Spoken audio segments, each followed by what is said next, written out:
பிரியமானவர்களே, welcome back to வழிகாட்டி. சவாலே சமாளி. சவாலே சமாளி. சவால் ஒரு மனிதனை உருவாக்கிவிடும். Challenges will shape you. Challenges will mold you. Challenges will create you. சவாலை பற்றி உனக்கு தெரிஞ்சது கொஞ்சம் சொல்லாமா? நாம கூட சவால்கள் நம்முடைய வாழ்க்கையில் முன்னால் வரும் பொழுது அநேக நேரம் அஞ்சு விடுறோம். அந்த சவாலை எதிர்கொள்கிறதுக்கு நம்ம பயப்படுறோம். வேதாகமத்தில் கூட நிறைய மனிதர்கள் தங்களுக்கு முன்னாடி இருந்த அந்த சவால்களை ஆண்டவரின் துணையோடு எதிர்கொண்டிருக்கிறாங்க. லட்சக்கணக்கான முறுமுறுக்கும் இஸ்ரவேல் ஜனங்கள் மோசேக்கு சவாலாக இருந்தாங்க. ஆர்ப்பரிக்கும் எதிரியின் கூட்டம் கிதியோனுக்கு ஒரு பெரிய சவாலாக இருந்தது. ஒரு பெரிய கோலியாத் தாவீதுக்கு சவாலாக இருந்தான். ஆனால் இவர்கள் யாருமே தங்களை சுற்றி இருந்த சிச்சுவேஷன்ஸையே பார்க்கல. ஆண்டவரை மாத்திரம் பார்த்து ஆண்டவர்கிட்ட இருந்து தயையை பெற்றுக்கொண்டதுனால அவங்க அவங்களுக்கு முன்னாடி இருந்த சவால்களை எளிதாக ஜெயித்தாங்க.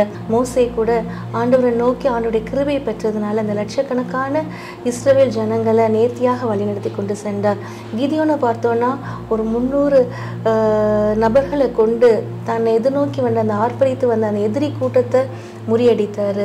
தாவீது ஆண்டவரின் துணையை கொண்டு ஒரே ஒரு கூழாங்கல்லை வச்சு எதிரியாகிய கோலியாத்தை வீழ்த்தினார்.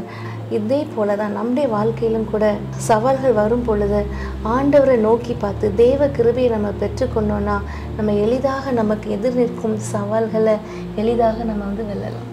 ரொம்ப சரியா சொன்னம்மா.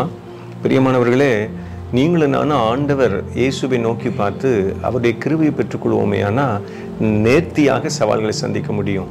வேதத்தில் கூட வசனங்கள் அருமையாக இருக்கிறது. சங்கீதம் 34:5 எடுத்து வாசித்து பார்க்கும் பொழுது அவரை நோக்கி பார்த்த முகங்கள் பிரகாசம் அடைந்தன, அவைகள் வெட்கமடைவதில்லை என்று சொல்லி வேதம் அருமையாக காண்பித்து கொடுக்கிறது.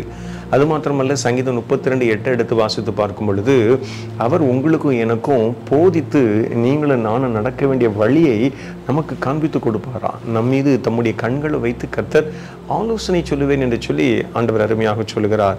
பிரியமானவர்களே, அவரை நோக்கி பார்ப்போம், அவருடைய கிருபையை பெற்றுக்கொள்வோம். சவால்களை மேற்கொள்வதற்கும் சூழ்நிலை மேற்கொள்வதற்கும் கர்த்தர் நமக்கு உதவி செய்வார்.